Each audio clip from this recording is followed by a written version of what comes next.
Selamat pagi semua. Nah, hari ini kita akan tetap belajar sekalipun kalian ada di rumah dan saya juga ada di rumah.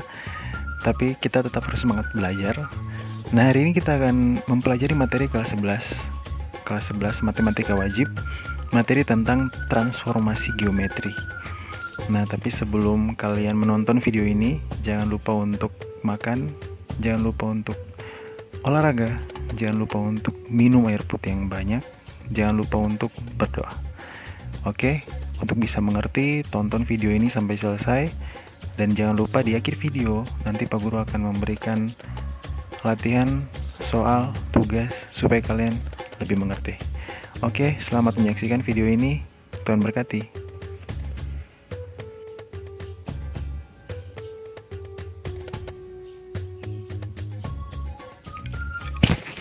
Oke, tes. Nah,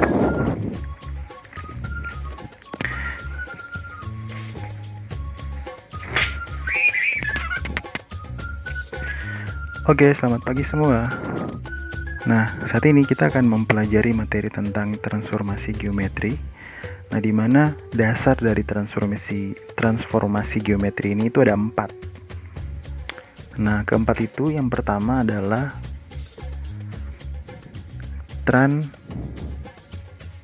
translasi. Yang kedua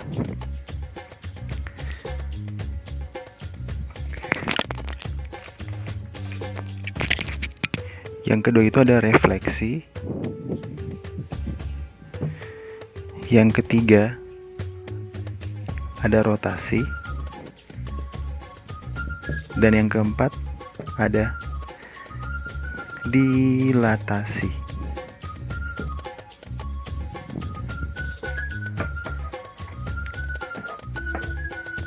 Oke, jadi ya, transformasi geometri itu.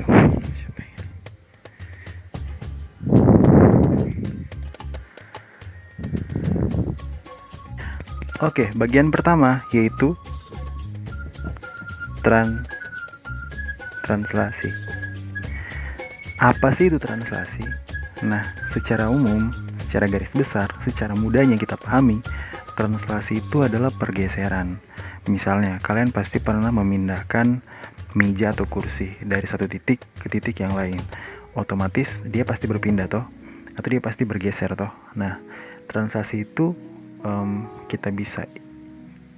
mudahnya kita bisa bilang seperti itu seperti pergeseran. Misalnya ada satu titik gitu kan, titik ini misalnya kita pindahkan dengan arah tertentu dan jarak tertentu, maka otomatis titik itu akan berpindah atau bergeser. Benar, kita bisa misalnya kita bisa arahkan dia ke kanan, atau mungkin kita arahkan ke bawah gitu, maka titiknya akan berpindah. Jadi mudahnya seperti itu ya. Translasi itu atau pergeseran itu adalah suatu transformasi yang memindahkan setiap titik pada bidang menurut jarak dan arah tertentu. Bisa mengerti? Oke.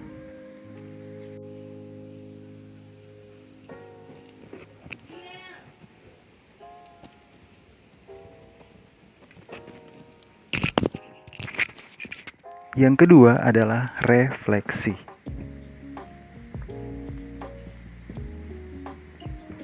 Apa sih itu refleksi? Nah, refleksi itu biasa juga disebut dengan pencerminan, ya kan? Refleks gitu ya. Kalian pasti pernah bercermin toh. Pasti kalian akan melihat muka kalian, badan kalian ketika kalian bercermin gitu. Nah, secara umum refleksi itu adalah pencerminan gitu. Misalnya ada suatu titik gitu ya, suatu titik, kemudian titik ini kita cerminkan terhadap, misalnya ini ada sumbu sumbu Y kan, kemudian titik ini kita cerminkan terhadap sumbu Y, otomatis titik hasil cerminannya itu pasti akan jatuh di sebelah sini, ya kan, gitu sih. Secara umum kita bisa bilang seperti itu. Refleksi itu adalah pencerminan. Jadi misalnya kita punya sebuah titik, kemudian kita punya cerminnya misalnya sumbu Y, kemudian kita akan dapatkan hasilnya sebuah titik yang setelah dicerminkan oleh sumbu Y, maka letaknya di sebelah sini. Atau sebaliknya, misalnya kita punya titik, kita punya titik di sini, kemudian titiknya kita cerminkan terhadap sumbu X, maka letaknya akan di sebelah sini gitu. Jadi refleksi atau pencerminan itu adalah suatu transformasi yang memindahkan setiap titik pada bidang dengan menggunakan sifat bayangan cermin dari titik-titik yang hendak dipindahkan itu, ya. Itu untuk refleksi. Oke, yang ketiga itu adalah rotasi. Nah, rotasi ini biasa juga disebut dengan perputaran. Nah, rotasi itu adalah suatu transformasi yang memindahkan suatu titik ke titik yang lain dengan perputaran terhadap titik pusat tertentu, gitu. Jadi, misalnya ada sebuah titik gitu ya, sebuah titik. Nah, sebuah titik ini itu akan ditransformasikan menggunakan rotasi. Maka kita harus tahu dulu gitu, harus tahu dulu berapa sudut rotasinya gitu. Kita harus tahu arah rotasinya dulu. Mau diputar searah jarum jam atau mau diputar berlawanan jarum jam gitu. Nah, rotasi ini dia ditentukan oleh pusat rotasi. Nah, pusat rotasi itu di sini gitu kan. Misalnya diketahui pusat rotasinya, kemudian ada suatu titik, maka titik ini ketika kita akan rotasikan, misalnya diminta dirotasikan misalnya 90 derajat gitu kan. Berarti kita harus buat sudut 90 derajat. Misalnya jatuhnya ke sini gitu kan. Kemudian titiknya ini berarti dia jatuhnya ke sini. Maka titik ini merupakan hasil dari rotasinya gitu. Jadi ingat, rotasi itu adalah suatu transformasi yang memindahkan sebuah titik ke titik lain dengan perputaran terhadap titik pusat tertentu begitu. Jadi kita harus tahu berapa besar sudut rotasinya gitu kan, dan kita harus tahu apakah dia searah jarum jam atau berlawanan jarum jam.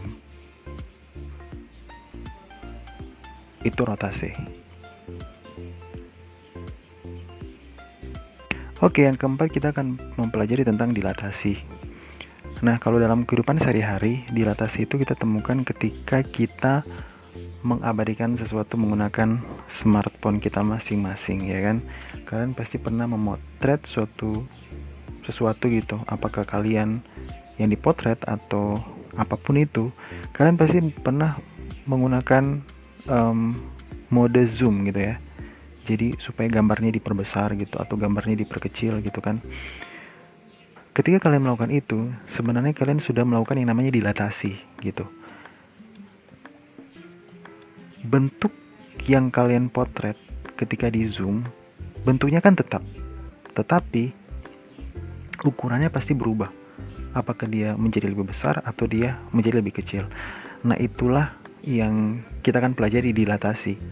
Nah, di dilatasi itu misalnya ya, kalau secara mudahnya kita ingin mengerti, misalnya ada satu titik gitu ya.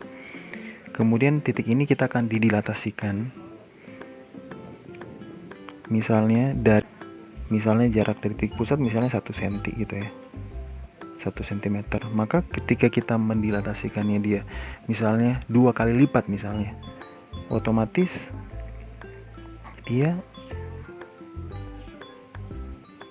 maka titik hasil dilatasinya itu jatuh ke sini karena 2 kali lipat ya. Intinya seperti itu ya. Seperti tadi kita memotret sesuatu, ketika kita menzoom dia 2 kali lipat, maka dia kan pasti jauh lebih besar gitu kan, tapi bentuknya tetap. Jadi dalam dilatasi itu adalah suatu transformasi yang memperbesar atau memperkecil bangun, tetapi bentuknya tetap gitu ya. Jadi sekali lagi, dilatasi itu adalah suatu transformasi yang memperbesar atau memperkecil bangun, tetapi bentuknya lebih tetap. Nah, saat ini kita hanya akan mempelajari pengertian-pengertiannya saja secara dasar. Nanti pada pertemuan berikut kita akan mempelajari lebih mendalam lagi keempat transformasi yang kita sudah bahas sebelumnya. Ada translasi, refleksi, rotasi, dan yang terakhir adalah dilatasi. Jadi hari ini keempat inilah yang kita pelajari, baru dasarnya saja. Nanti di pertemuan berikut kita akan mempelajarinya lebih mendalam. Demikian video ini, sampai ketemu di video-video selanjutnya. Bye.